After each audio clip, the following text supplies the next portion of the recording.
यंदा देखील उन्हाळा कडक गेला। सिंचन प्रकल्पातील पाण्याची पातळी, पाण्याचा उपसा आणि बाष्पीभवन यामुळे दिवसेंदिवस घसरत गेली।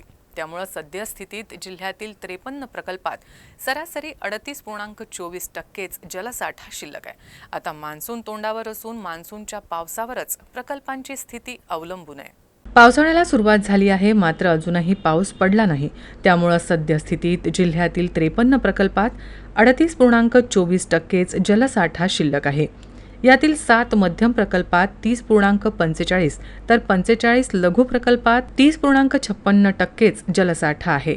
यावर्षी प्रकल्पातील जलसाठ्यात कमालीची घट झाली आहे।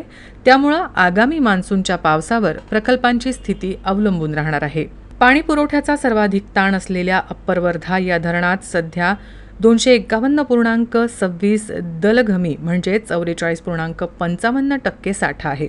तसंच 7 मध्यम प्रकल्पात 76 दलघमी अर्थात 30.45% जलसाठा आहे। मध्यम प्रकल्पांवर तालुका आणि ग्रामीण पाणी पुरवठा अवलंबला आहे।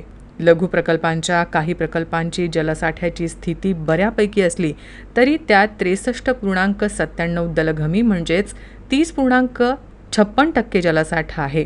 यंदा पावसावर आगामी पाणी टंचाईची स्थिती अवलंबून राहणार आहे।